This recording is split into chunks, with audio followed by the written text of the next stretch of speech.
Bienvenue pour un nouveau numéro de l'actu des figurines. Et après 2 mois d'absence, ça sera spectaculaire. Ah merde. Bon ben non, ça le sera pas. Bon ben on commence avec les Black Series. Et cap sur la série Andor avec Cassian qui a droit à sa version Blisters carton après une exclue. Avec en exclu Bimo, donc qu'on n'a pas avec la version standard, ce qui est un peu dommage.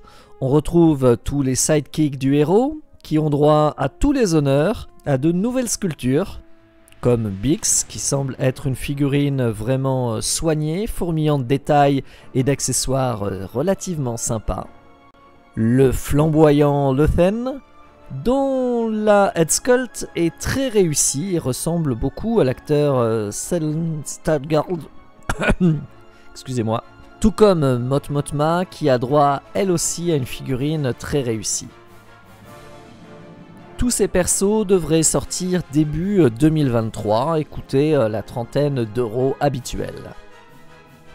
Ensuite, nous avons quelques exclus Walmart pour la série.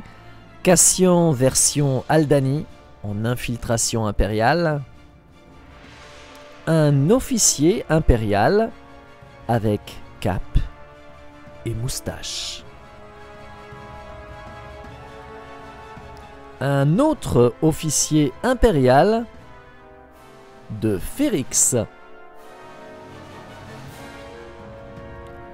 Et on termine par un Short Trooper, mais qui a un nouveau Blasters. Et là, il s'agit toutes d'exclusivité des magasins Walmart. Et maintenant, place au repack. Avec la 153e version du Mandalorien, mais avec une lance, un Poncho Jedi exclusif et Grogu assis.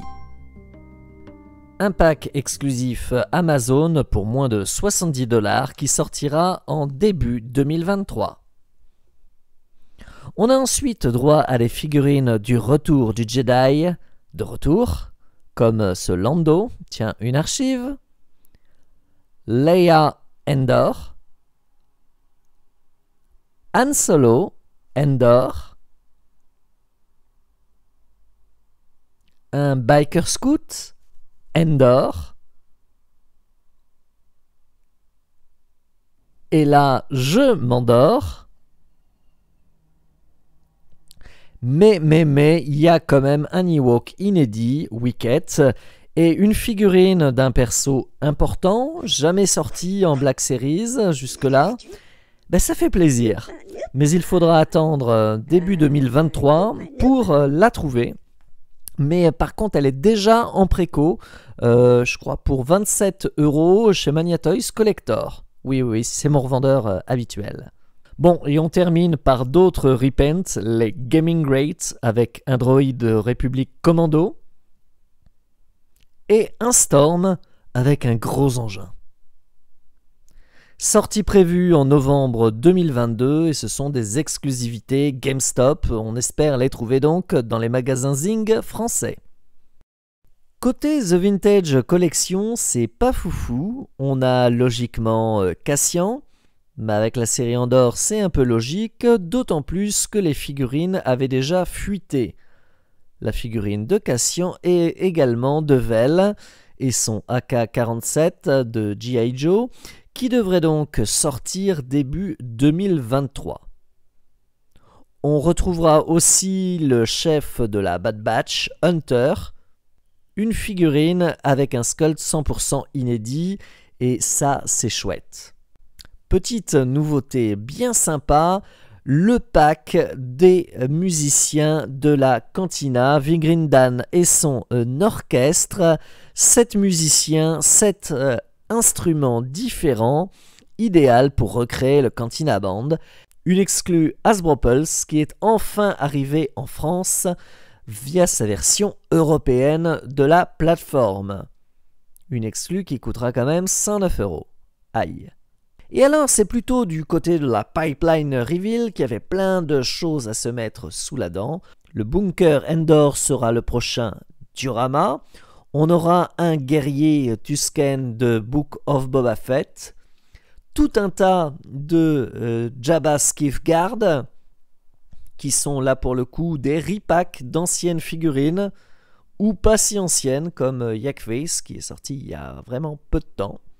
On aura droit aussi à un repack de Dark Vador du Retour du Jedi et à tout un tas de Black Series pour les 40 ans du Retour du Jedi, que des repacks.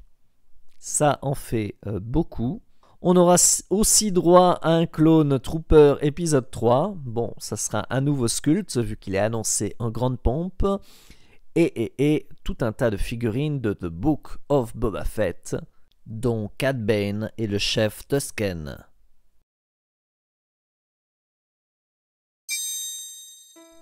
Et en bonus track, des figurines Black Series Indiana Jones avec Indy et Salah, Marion Ravenwood, l'infâme Belloc et l'Arche d'Alliance. Et il y aura même des figurines rétro.